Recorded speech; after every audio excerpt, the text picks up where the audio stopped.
We all have thought about our death at some point in our lives. Regardless of whether we want to admit it, the thought of our impending end causes fear and anxiety in us all. Today, we are going to discuss reasons why we shouldn't be afraid of death. But before we start, make sure to subscribe to our channel if you're new here and press the bell icon for notifications.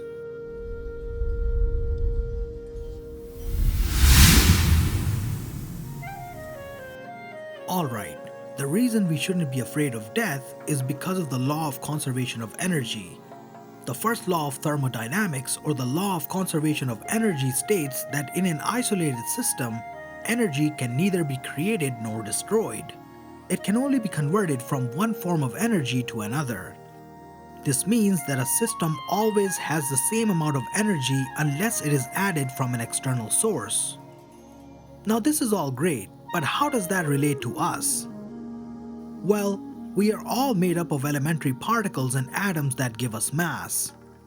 In the early 20th century, Albert Einstein figured out that even mass is a form of energy.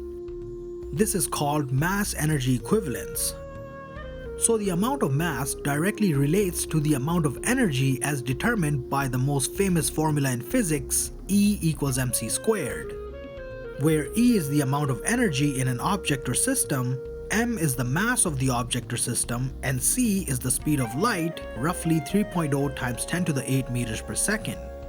So this means that ultimately all things in the universe, including us, are all just a form of energy which can and will be converted into some other form of energy.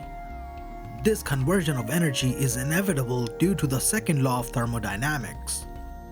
The second law of thermodynamics states that entropy, which is often thought of as disorder or randomness of a system, will always increase within a closed system. If we think about entropy as the probability of energy configurations which are equally likely, we can see that energy configuration that is concentrated at a particular area has a lower probability compared to energy configuration that is more spread out. So in general, because there are more ways to have dispersed energy than concentrated energy, energy tends to spread out until it is in a state of equilibrium. For example, a glass with ice cubes and a glass with boiling water in a room will both approach room temperature over time because the probability of the boiling water getting even hotter and the ice cubes getting even colder is extremely low. This is due to an enormous number of dispersed energy configurations as compared to the concentrated energy configurations in this scenario. What this tells us is that higher entropy is always more likely than lower entropy in a closed system. This means that the total entropy or disorder of an isolated system can never decrease over time, which is why isolated or closed systems spontaneously evolve toward thermodynamic equilibrium, the state with maximum entropy. So, now that we know a little bit about the laws of thermodynamics, we can talk about why death shouldn't be a big deal. We are all bundles of concentrated energy which will eventually disperse over time due to the second law of thermodynamics. However, thanks to the law of conservation of energy, death does not mean the end as long as our universe is an isolated system capable of only converting energy from one form to another. So, even in death, we will still be alive as part of our universe. Now, this state of being may not be the same as the conscious state that we experience in this current human form. Nonetheless, it will still be a state of being, perhaps even better than this conscious state. Now suppose that our universe is not an isolated system and receives energy from some external source which ultimately provided us with this conscious experience. Well then great, because this external source would be what many refer to as God. This will provide us all with the opportunity to meet and be one with the Creator again. Therefore, either way, death is a win-win situation which is not to be feared. Another reason why we shouldn't fear death is rather a philosophical one. The fear we have of death often comes from our fear of the unknown. But what if we already knew what it's like to be dead? Consider the 13.77 billion years before any of us existed. What was it like then? No one really knows anything about it except for the fact that none of us were alive. To our conscious state of being, the feeling of being dead or not existing felt like absolutely nothing. It wasn't the nothing we usually think of nothing to be, but a very different kind of nothing that our conscious selves cannot even begin to comprehend or recall. This sort of non-existence simply doesn't require a conscious state to be understood.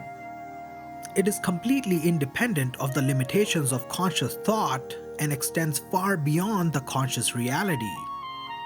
So the state of not existing can be considered as equivalent to ceasing to exist. This means that we have all experienced death before. It should be nothing new or scary for us the second time around. Before any of us existed, we were perfectly fine being in that state of nothingness, perhaps even more than being in this state of consciousness. So it's not really death that is scary, it is the conscious thought of death that is scary, which can be overcome through reasoning. Since we manifested out of the universe into this conscious state of being for a limited amount of time, we should try and make the most of it while we can. Think of this time as a vacation from our state of non-existence, where things are as they are, and do not waste time worrying about returning to that state, as it will accomplish nothing but ruin the experience of this vacation as a conscious being. We were given this rare opportunity to experience nature perceiving itself, so if we dwell on the fact that we will lose this experience one day, it will actually hinder our ability to enjoy anything on our time here. So make the most of this time and enjoy this extremely rare opportunity given as a gift from the universe. Now, if some of us still worry about death, we should think of it like this. Death is not a special phenomenon for any particular individual. There have been millions before us that have faced death, and there will be millions after us that will face death. Therefore, there is nothing special about any of us facing death. We are all in this together. Whatever happens to one person in death will also happen to everyone else that has existed, is existing, or will exist. So we can all just relax and live life to the fullest, helping each other and being the best that we can be in our limited time in this conscious reality. There you have it. These were some of the reasons that made sense to us on why we shouldn't be afraid of death. What are some of your thoughts on this topic? Comment down below and let us know. Also, be sure to subscribe to our channel and hit like if you found this video interesting. Until then, we'll see you in the next one.